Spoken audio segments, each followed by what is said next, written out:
నమస్కారం డాక్టర్ గారు. నమస్తే మేడం. డాక్టర్ గారు, నరాల బలహీనత అన్న ప్రాబ్లమ్ కూడా ప్రెజెంట్ డేస్‌లో ఎక్కువ కనిపిస్తూ ఉన్నాయండి.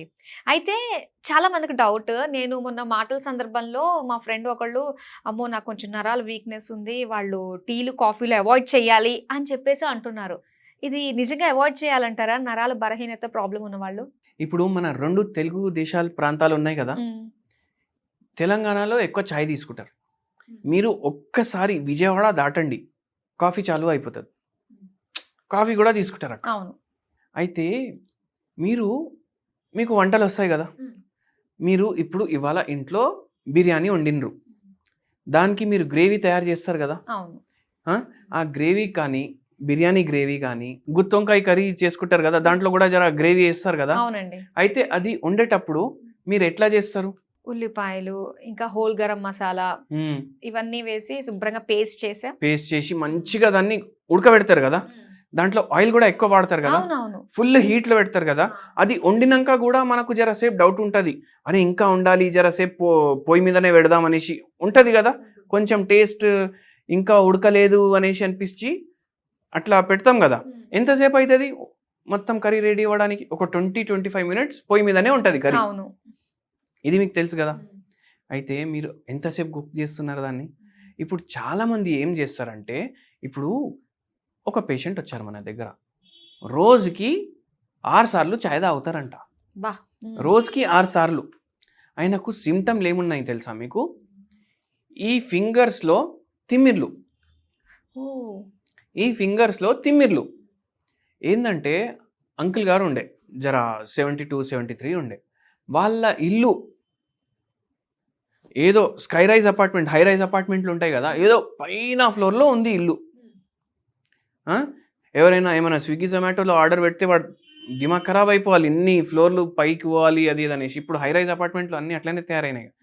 అంకుల్‌కి డైలీ వాకింగ్‌కి కిందికి పోవాలి. కాళ్ళు లాగుతున్నాయి. తిమ్మిర్లున్నాయి. పాదాల్లో స్పర్శం లేదు. హ్మ్. పాదాల్లో స్పర్శం లేదు. ఇప్పుడు లిఫ్ట్‌లో పోయి బటన్ నొక్కుతాం కదా! ఆ బటన్ నొక్కితే మొత్తం చేయి జిల్లు జిల్లు జిల్లు జిల్లు అంటుంది. ఓహ్! హ్మ్. డైలీ చాయ్ చేసుకొని, కప్ పట్టుకొని, ఆ లిఫ్ట్‌లో పోయి, కిందికి పోయి, కూసోని, చాయ్ తాగి జరసేపు తిరిగేసి వస్తారు. ఇప్పుడు నేను ఇంతే చెప్పినా కదా!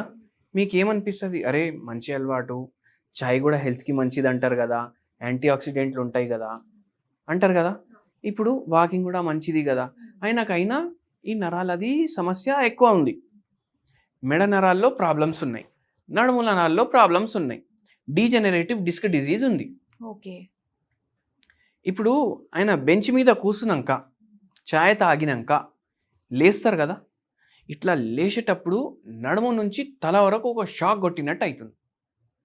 మళ్ళా నడిచేటప్పుడు చుమ్ చుమ్ చుమ్ చుమ్ చుమ్ చుమ్ చుమ్ చుమ్ అవుతుంది మొత్తం కాళ్ళు. ఈ సమస్య వల్ల నరాలు దెబ్బపడ్డాయి. అయితే ఏందంటే ఇప్పుడు ఈ పేషెంట్‌కి మనం మందులు కూడా ఇచ్చినాము. చాయ్ చేసే విధానం కూడా మార్చినాం. ఓకే. పేషెంట్‌కి ఫస్ట్ 4 మంత్స్‌లో ఆల్మోస్ట్ 10, 12 ఇయర్స్ నుంచి ఈ సమస్య నుంచి బాధపడేటాయన ఆయనకు ఫస్ట్ 3, 4 మంత్స్‌లో 70-90% సింప్టమ్‌లు తగ్గిపోయినాయి. ఓకే. మీరు ఇప్పుడు ఆ కర్రీ చెప్పిండ్రు కదా! ఇట్లా వండుతారనేసి. మీరు ఒకసారి ఆలోచించండి. ఇప్పుడు మనం చాయ్ ఎట్లా వండుతాం నేను చెప్తాను మీకు. 1 కప్ వండుకోవాలి మీరు. సగం కప్పు పాలు, సగం కప్పు నీళ్లు ఏసి చాయ్ పత్తా. చాక్పత్తి, షుగర్, ఇలైచీలు, అల్లము ఇవన్నీ దంచుకొని దాంట్లో వేస్తాం. ఎందుకంటే యాంటీ ఆక్సిడెంట్లు ఉంటాయి కదా! రిచ్ ఉంటది. జర నరాలకు మంచిది. మళ్ళీ మోకాళ్ళకు మంచిది. షుగర్ వ్యాధికి మంచిది అని వేసుకుంటాం కదా! వేస్తాము. అవును. అది అట్లనే పెట్టి మనం ఏం చేస్తాం? అది కూడా ఉడకాలి. బాగా మరగాలి. మరగాలి. ఆ! అది మరగాలి. చలో రీల్ చూద్దాం అనేసి అంటే కర్రీకి ఎంతసేపు మనం పొయ్యి మీద పెడుతున్నాం, చాయ్‌ని కూడా అంతసేపు పొయ్యి మీద పెడుతున్నాం. ఆ! అది అమృతం కూడా అనుకోండి. విషంలాగా తయారైతది. అంతసేపు మీరు దాన్ని బాయిల్ చేసి తీసుకుంటే అది అమృతం అది విషంలాగా తయారైపోతది. అంతసేపు చేయకూడదంటారా? అస్సలు చేయొద్దు. అది చేయడం వల్ల దాంట్లో ఇంకా ఆక్సిడెంట్లు పెరిగిపోతాయి. యాంటీ ఆక్సిడెంట్లు తగ్గిపోతాయి. చాయ్‌లో ఉన్న ప్రాపర్టీస్ ఏవైతే మంచి ప్రాపర్టీలు ఉంటాయి కదా! అవి చచ్చిపోతాయి. ఓకే. డికాషన్ బాగా మరగాలి, మరగాలి అని చెప్పేసి కొన్ని అస్సలు మరగొద్దు. అస్సలు మరగొద్దు. మీరు పాత సినిమాలు చూడండి. మన చిరంజీవి గారి సినిమాలు, వెంకటేష్ గారి సినిమాలు చూడండి. కొన్ని సినిమాల్లో ఎట్లుంటది, ఫుల్ ఫైటింగ్ సినిమాలు వస్తుండే అప్పుడు. అయితే పెద్ద ఇల్లుంటది. ఆ విలన్ గాడు అక్కడ కూర్చొని ఏం చేస్తాడు, చాయ్ తెప్పిస్తాడు గార్డెన్‌లో కూర్చొని. వాడు ఒక టీ పాట్ పట్టుకొస్తాడు, పాలు పట్టుకొస్తాడు, షుగర్ పట్టుకొస్తాడు. అవును. హ్మ్. మనం డికాషన్ ఆయన ఏం చేస్తాడు, విలన్ డికాషన్ వేసుకొని పాలు కొంచెం వేసుకుంటాడు, కొంచెం చక్కెర వేసుకుంటాడు. ఎవరైనా గెస్ట్ ఉంటే ఎంత కావాలిరా బాయ్ చక్కెర అనేసి అడుగుతాడు. అంటే విలన్ తాగే పద్ధతి చాయ్ కరెక్ట్, ఓకే. మనం తాగే పద్ధతి తప్పు. మీరు డికాక్షన్ ఎక్కువ బాయిల్ చేయొద్దు. మీరు టీ మంచిగా వాటర్ బాయిల్ చేసుకున్నాక ఇట్లా చాక్పతి దాంట్లో వేయంగానే ఒక 10 సెకండ్స్ ఆగితే రంగు రావడం స్టార్ట్ అవుతుంది. మీరు అప్పుడే దాన్ని బంద్ చేసేయాలి. ఓకే. అది మీరు యూజ్ చేయాలి. అట్లా యూజ్ చేస్తే నిజంగా ఉన్న యాంటీ ఆక్సిడెంట్ బెనిఫిట్లు మీకు లభిస్తాయి.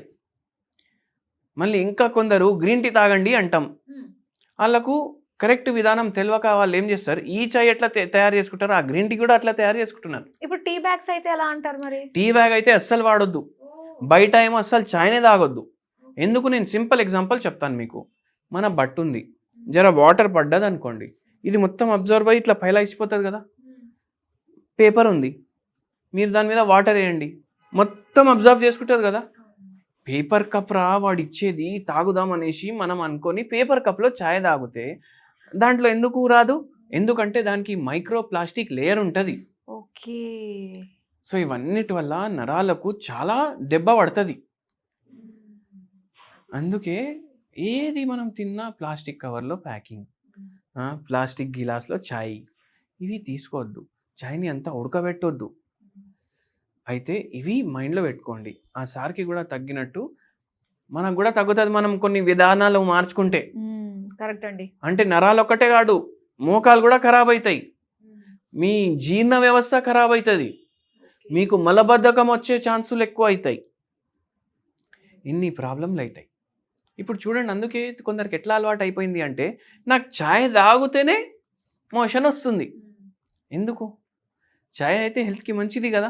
అది సైకలాజికల్గా అలా పెట్టేసుకున్నారు. ఇంత బాయిల్ చేస్తే గట్ హెల్త్ ఎఫెక్ట్ అయిపోతుంది కదా, గుడ్ బ్యాక్టీరియా చచ్చిపోతుంది దాంతో. అందుకే ఆ తప్పు మనం చెయ్యొద్దు. నరాల బలహీనతకి గ్రీన్ టీ చాలా మంచి రెమెడీ. గ్రీన్ టీ మీరు ఏం చేయండి అంటే, వాటర్ బాయిల్ చేయండి, గ్రీన్ టీ కొంచెం వేయండి, దాంట్లో 4 తులసి ఆకులు కూడా దంచేసి వేసేయండి, దాన్ని 2 మినిట్స్ ఇట్లా బంద్ చేయండి లిడ్, మొత్తం దాని ప్రాపర్టీలు వస్తాయి, ఫిల్టర్ చేసుకొని తాగండి. ఓకే. అంత ఈజీగా ఉంది కానీ ఎంత కష్టపడుతున్నాము. Okay. Within 5 minutes tea ready అయిపోవాలి. 2 చెంచాలే మీరు పాలు వేసుకోండి దాంట్లో. ఇది గుర్తుపెట్టుకోండి. నరాల సమస్య అట్లా మీకు మంచిగా కూడా అవుతుంది మనం గ్రీన్ టీ వాడితే. ఓకే. ఇది నిజంగా చాలా వాల్యుబుల్ ఇన్ఫర్మేషన్ అండి. ప్రతి ఒక్కరికి రీచ్ అవ్వాలని కోరుకుంటున్నాను. టీ ఎలా పెట్టాలి అన్న మంచిగా మాకు వివరించినందుకు thank you so much doctor గారు.